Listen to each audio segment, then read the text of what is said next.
boa tarde a todos. Para continuidade aqui ao evento, painel Transformando as Funções Operacionais em um Mundo Orientado por IA. Vou chamar a querida Isabela Gaia, gerente da Unidade de Difusão de Tecnologia BDI, parceiraça. O Tirso vai pagar multa aqui, porque aqui nem time de futebol, Tirso chega atrasado no treino. Digital Sales Director da GEA Américas, e o Nicolas Espoges, o CEO, fundador da AI for Tech, para bater um papo com a gente, por favor. Fique na sequência, a Isabela, o Tirso e o Nicolas, por favor. Bom, a ideia desse painel é para encerrar o ciclo IA do evento, depois nós vamos entrar na parte de biotech, e contar um pouco. Eu sou engenheiro, fui engenheiro da Alfa Laval, então eu adoro toda essa parte operacional, de processo. Então não podia faltar no IA processos, transformações operacionais nesse debate. Então vou começar com a Isabela, eu peço gentileza, porque a Isabela tem um voo de volta, ela fez um esforço para vir de Brasília também. Então, Isabela, por favor, muito obrigado. Fala aí tudo que a BDI tem feito, um trabalho maravilhoso nesse sentido. Obrigado.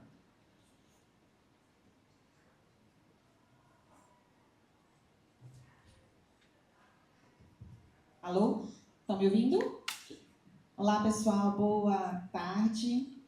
Paulo, mais uma vez, gostaria de agradecer o convite, parabenizar pelo evento, parabenizar pelas startups, parabenizar por tudo o que você e o Hub têm feito para o setor no Brasil, né? Eu acho que eu vou comentar, a gente está aqui para comentar um pouco da necessidade, da importância da gente ter um ecossistema de inovação cada vez mais forte para que a gente possa impulsionar a adoção dessas tecnologias, a inovação na indústria brasileira, né? A inovação como um instrumento de política pública, né, para aumento de eficiência, para aumento de eficácia, enfim, produtividade e competitividade, né? Então, mais uma vez, parabenizo por todo o trabalho e agradeço a oportunidade de estar aqui. Eu vou falar aqui rapidamente sobre a Agência Brasileira de Desenvolvimento Industrial.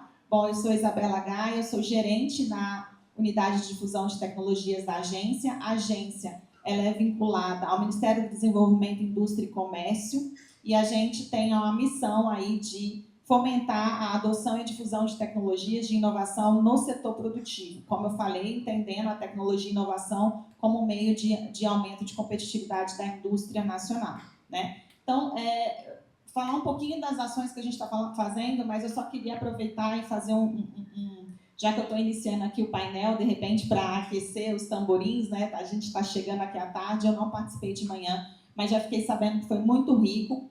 Mas, falando em indústria, né, só reforçar aqui nesse contexto rapidamente da importância da indústria de alimentos no Brasil hoje, né, um dos principais motores da nossa indústria hoje no Brasil, né?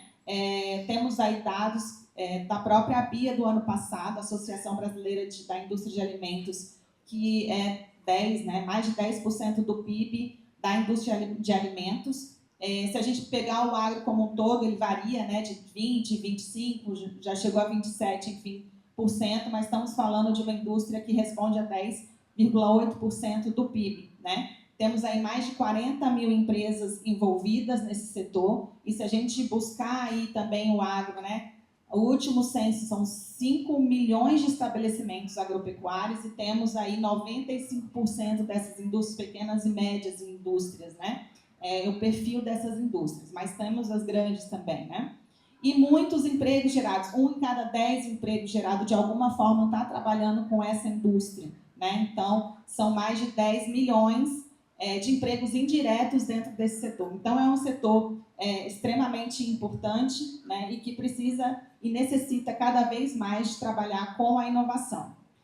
Mas, ao mesmo tempo, a gente sabe, quando a gente fala de indústria, que a gente tem uma série de desafios, né, e a gente lá na agência, que trabalha com a indústria, que trabalha com esses estudos e essas estratégias e inteligência junto com os ministérios, né, a gente vê que a gente tem uma série de desafios para a indústria. Então, se a gente pegar de uma forma geral, lógico que a gente tem a questão dos custos de produção, enfim, que não deixa de ser um desafio do dia a dia, né, do empresário, mas a gente tem aí, quando a gente fala de indústria de alimentos, né, um Brasil, né, a gente pensar de uma forma global a necessidade de ampliação da produtividade, né, mundial, né, então, crescendo aí a demanda por alimentos no mundo, a gente já sabe disso, isso é falado a todo tempo, indicadores da FAO mostram isso, né?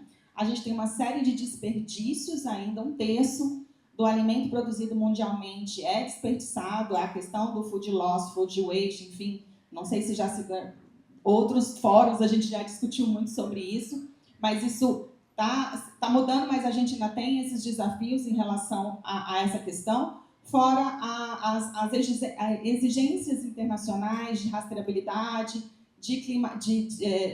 questões ligadas ao clima, que cada vez mais tem gerado aí regras, né, diferentes, né, para a gente exportar alimentos. A gente hoje, 70%, eu acho mais ou menos, né, do que é produzido no Brasil é consumido internamente, mas a gente exporta, né, nós somos um dos principais países exportadores de alimento do mundo, se já não alcançou o principal, né? Então, primeiro em suco de laranja, primeiro em produção de açúcar, a gente exporta carne, aves, enfim, todos vocês sabem disso, né? Café, derivados de soja, enfim. E aí esses desafios passam também por essas questões, né? De como a gente lidar com a exportação e o que isso vem de exigência em termos de segurança, de rastreabilidade, entre outras questões, né?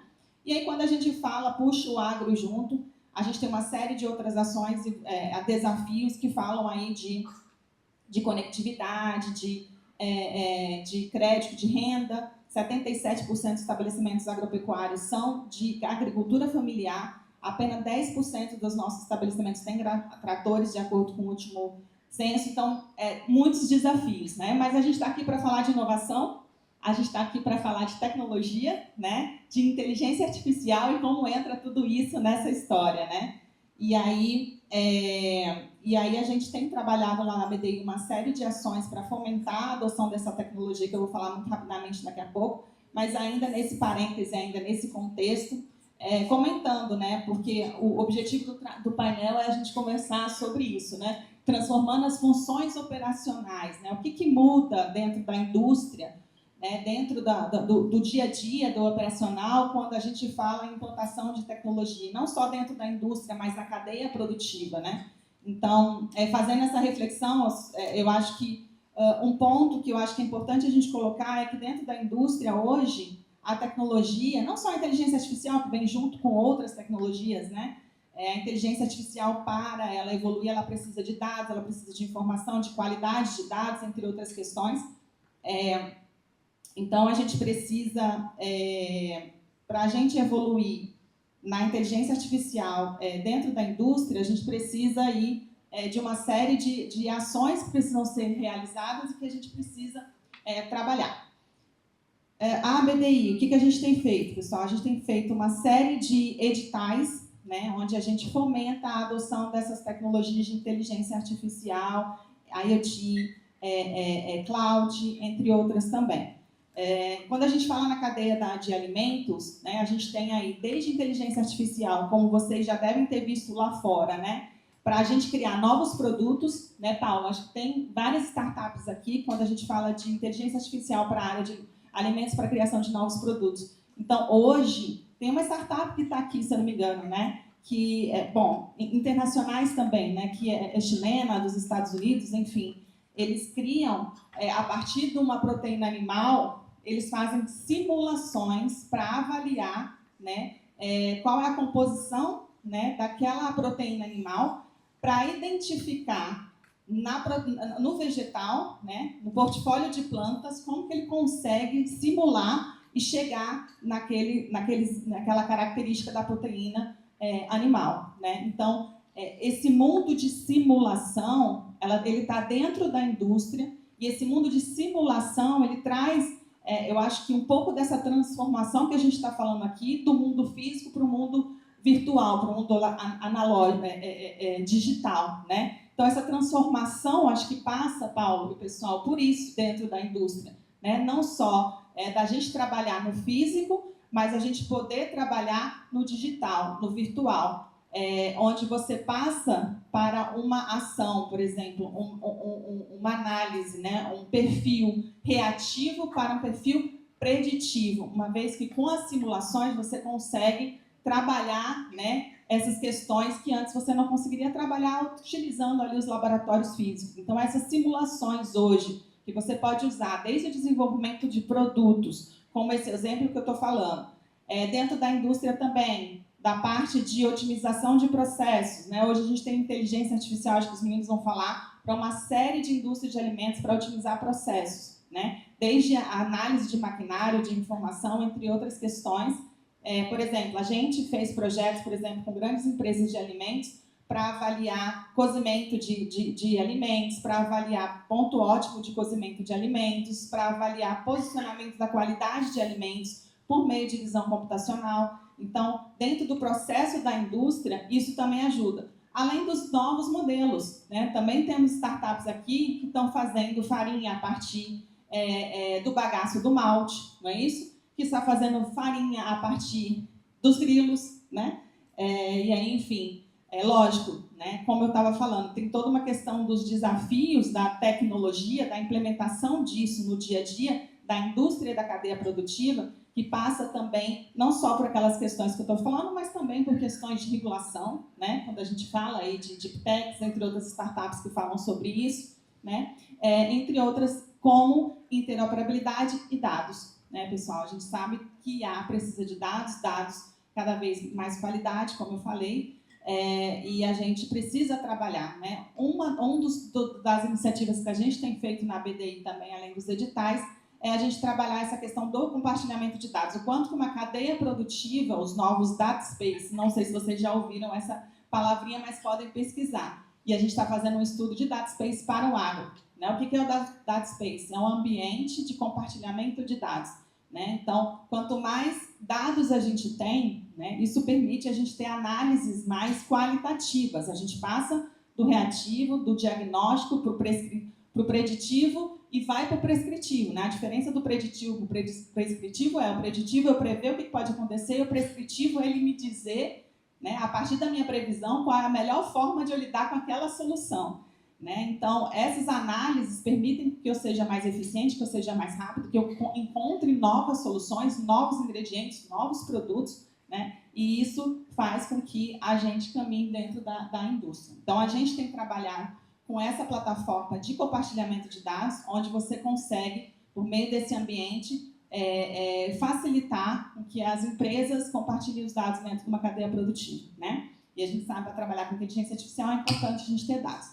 Enfim, Paulo, para fechar, desculpa, só dizer que a gente, só dando esse panorama que eu estou comentando aqui, né, da inteligência artificial e da transformação que eu tenho visto na indústria e na cadeia produtiva, e dizer que a BDI a gente está trabalhando com esses editais, né? Em breve a gente vai lançar, a gente tem já uma série de editais de fomento, onde a gente convida a indústria, convida startup, TRLs mais altos para a gente testar a solução.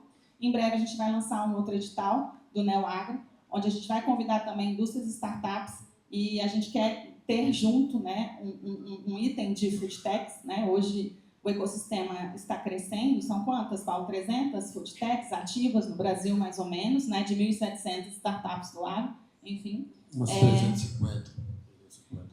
E, enfim, nosso objetivo é esse. Depois a gente vai mostrar quais são esse edital para vocês. Eu vou passar para o Paulo, enfim, para compartilhar. Em breve deve sair. E com recurso de fomento para desenvolvimento dessas soluções, porque a gente realmente acredita que é importante as startups estar junto ao ecossistema de inovação. Sem o ecossistema de inovação, a gente não vai evoluir e mostrar de que forma e os resultados que a indústria está transformando por meio dessas tecnologias.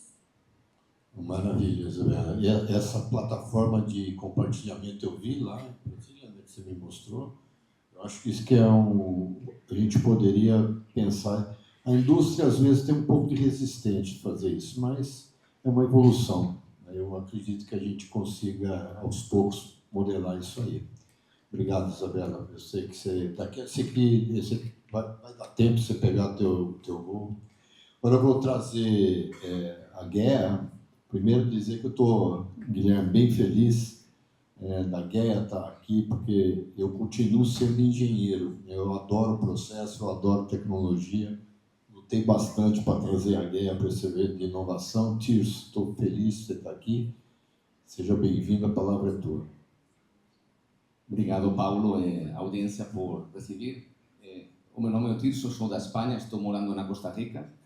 Vim representar a GEA, fundamentalmente também para colocar um ponto de vista mais do ponto de vista da operação, do dia a dia da produção da indústria. Então, para dar um background do meu ponto de vista, para que vocês consigam posicionar o meu planteamento hoje de quais são os retos que temos na transformação de cara a afrontar a transformação e a adoção da inteligência artificial no... Desculpade pelo meu portunhol, se aí não dá para trabalhar certo, eu mudo para espanhol e ela vai traduzir bem certinho. Está ótimo, não? Tá. Então, falando do meu background, eu sou um engenheiro de automação, então venho mais da parte operativa, do que chamamos OT, não é? Então, para mim, a área de expertise sempre foi mais enfocada no setor do dairy, então, só para que vocês coloquem um pouco o meu planejamento. O primeiro que eu queria compartilhar, eu pedi para mim o Paulo, você pode compartilhar algum caso de sucesso, algo que inspire o pessoal? Acho que, desde amanhã, temos escutado muitos casos de sucesso, sobretudo daquelas empresas que são corporativas, não? Aquelas empresas que têm multinacionais que têm investido faz muito tempo, porque aqui a questão é o viagem inicial, que é a transformação digital. Não podemos começar a falar da inteligência artificial se não temos feito primeiro uma adaptação fundacional do que é o nosso processo operativo, sem ter investido na parte do dado. Acho que tivemos escutado pela manhã a importância do dado, a importância de transformar aquele dado, não? Então, para mim, o referente, sempre quando eu assim te pergunta quais são aquelas empresas que já têm conseguido, é uma viagem muito longa, não vai terminar nunca, mas sempre olhar aquelas multinacionais, mas também temos que ter na realidade, eu falei também com o Paulo previamente, de que temos que ficar na realidade de que no sector do food and beverage só o 10% dos produtores são aquelas multinacionais. Na Latinoamérica, o 90% dos produtores são medianas empresas. E para elas é complicado ter aquela visão e começar a investir dinheiro no crescimento da transformação digital. Por isso que tem duas velocidades muito diferentes. É bom ter esta inspiração hoje de escutar aqueles casos. E se vocês olham sempre, o que temos escutado é aquela parte da predição do mercado, temos investido na transformação de finanças. São setores onde a qualidade do dado já fica, quando falamos de entender o mercado, afortunadamente para a gente, a digitalização já tem extraído toda aquela data e hoje somos capazes de entender como é o mercado, o que o mercado está pedindo, mas por que aquele dado já é de qualidade.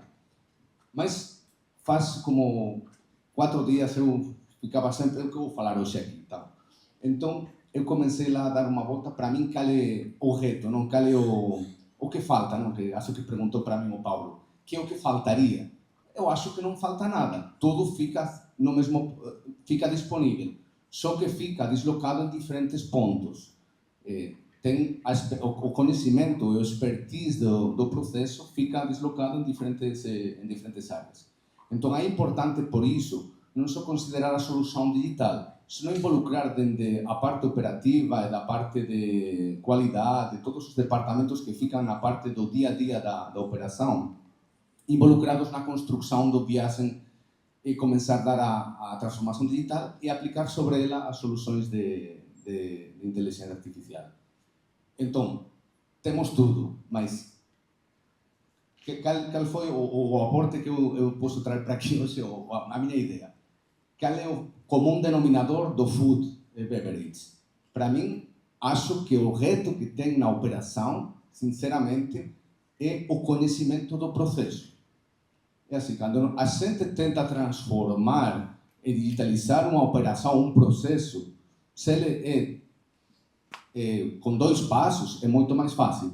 Mas aqui, no Food and Beverage, estamos falando de transformar o produto, um produto que é vivo, que está transformando-se no tempo.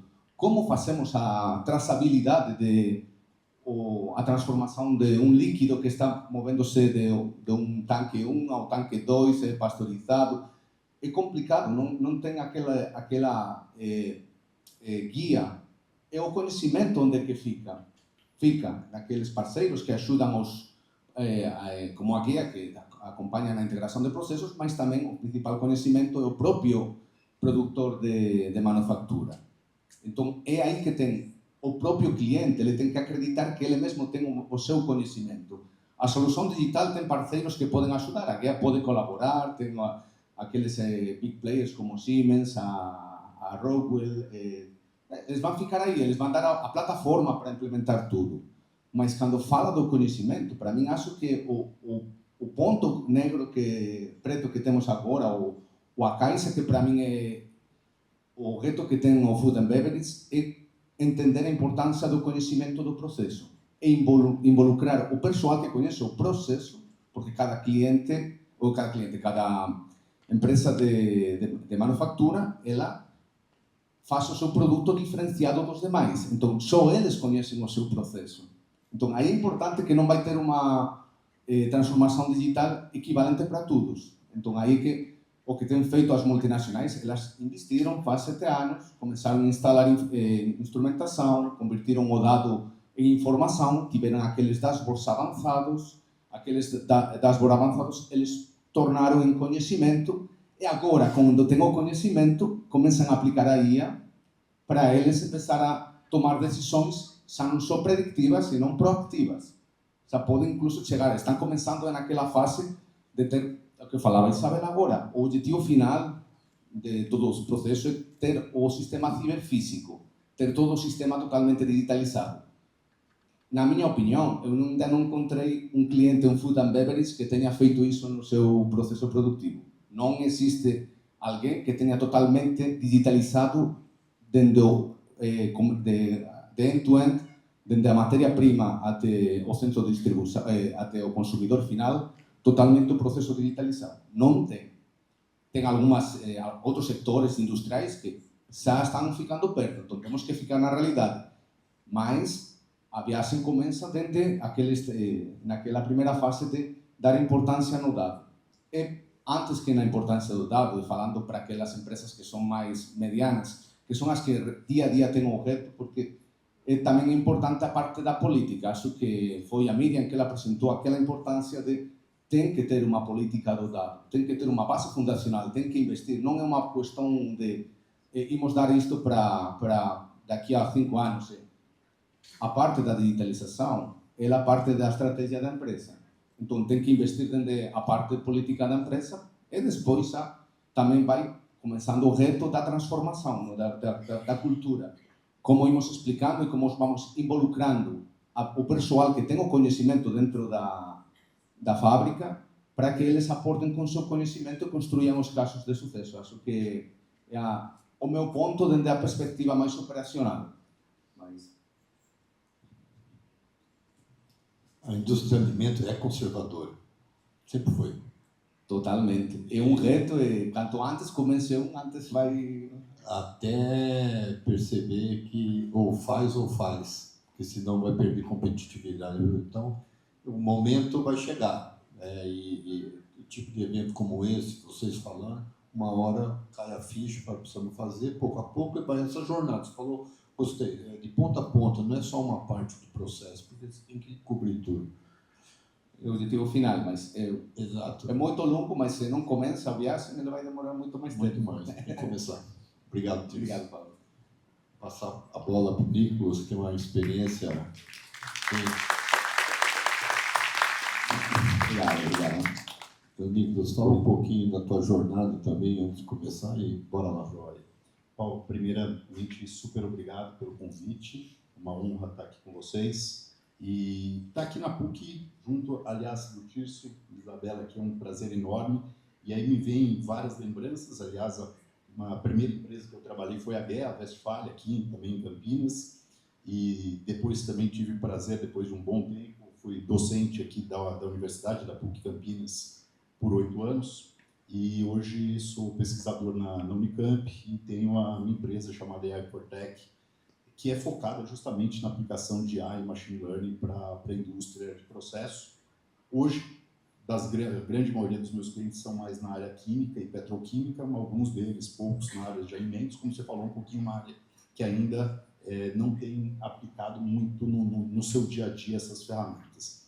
E aí eu também, pensando um pouquinho o que a gente ia conversar hoje em dia, eu queria pegar um pouquinho um paralelo mesmo da aplicação da AI, de Machine Learning na indústria, né, no dia a dia, e algumas dificuldades que a gente vê as indústrias passando, até desde pequenas, médias e grandes indústrias, né?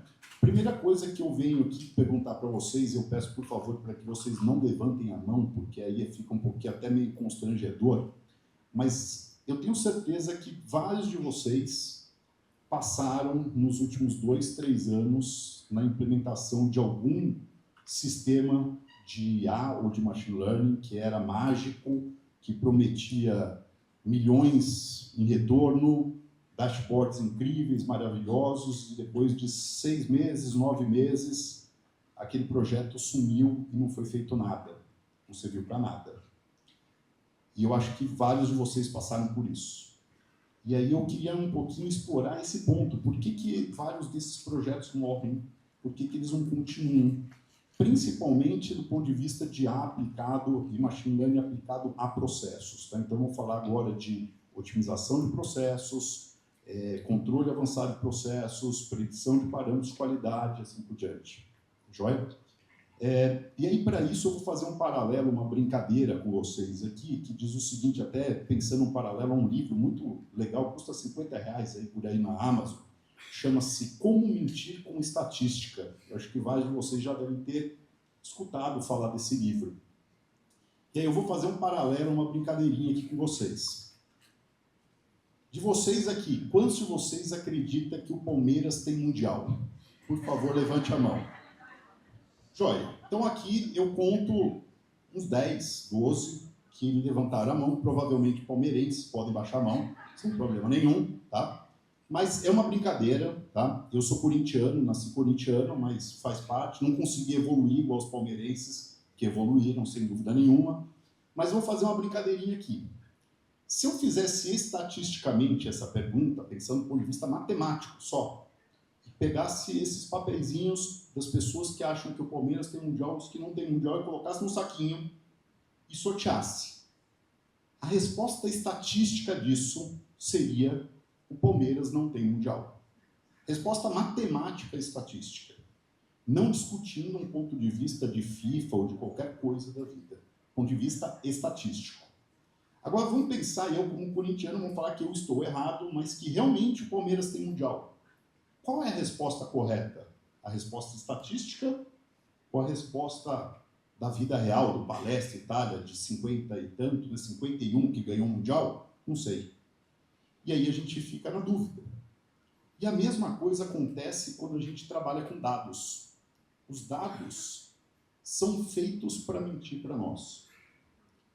E aí a gente acredita que a IA, incrivelmente, ela está para resolver aquele grande problema de uma frase americana que é "That's no free lunch", não tem almoço grátis. E a IA não é o almoço grátis. A IA não é a forma de você substituir o engenheiro que não conhece o processo. Não é a maneira para você substituir o teu sistema de qualidade ruim. Não é a maneira para substituir o sistema de rastreamento teu ruim.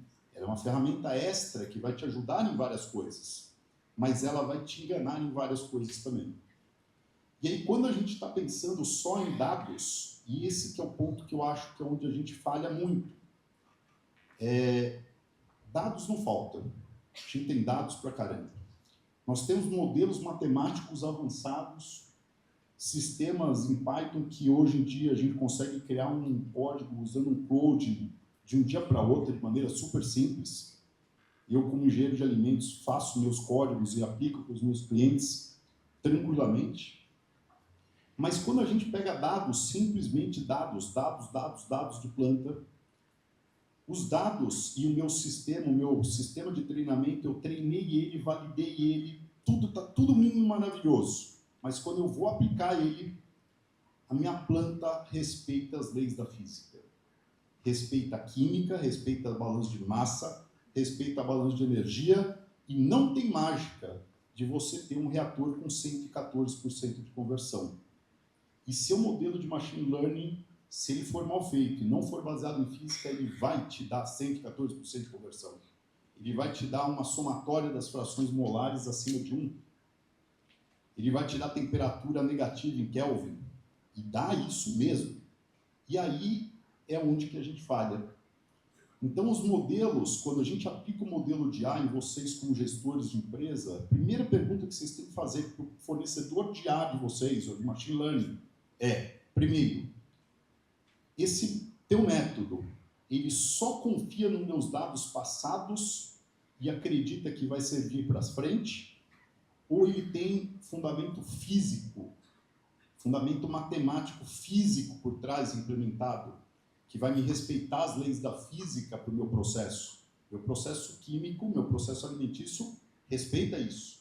Eu nunca vou trocar calor do lado mais frio para o lado mais quente. Então a gente tem que pensar nesse ponto.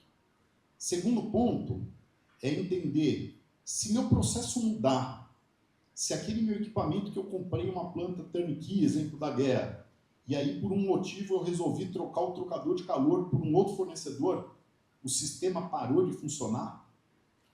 Ou ele vai conseguir funcionar igualmente? Se eu trocar o meu sistema de combustão da caldeira de gás para, sei lá, óleo BPF por algum motivo, o sistema continua funcionando ou não? E aí, se a gente implementar sistemas de controle ou sistemas de predição simplesmente baseados em dados do passado, meu sistema vai ter que reaprender. Meu sistema, para reaprender, tem um método por reforço. Você vai reaprender com dados novos que vão continuar sendo no passado, no qual você errou novamente, você perdeu produtividade novamente, e assim você foi empurrando com a barriga cada vez mais. Então, os nossos métodos, a gente tem que esquecer e lembrar que nós temos engenharia, e a IA, ela não serve para substituir a engenharia, ela serve como uma ferramenta adicional para que a gente consiga fazer de uma maneira mais rápida, mais efetiva, mais assertiva. Mas ela só vai ser mais assertiva, principalmente, se eu souber muito bem separar correlação e casualidade. Senão a gente vai continuar morrendo, sendo atacado por tubarão na praia lá de Boa Viagem, no Recife, porque o consumo de sorvete de chocolate está diretamente ligado com ataques de tubarão. E é óbvio, né? Porque quanto mais quente, mais eu entro na água e aí eu vou ser mordido pelo tubarão e não por causa do sorvete que eu chupei de chocolate naquele dia. Então, sempre que vocês forem, como gestores, trabalharem com o sistema de AI, de machine learning, lembrem sempre disso.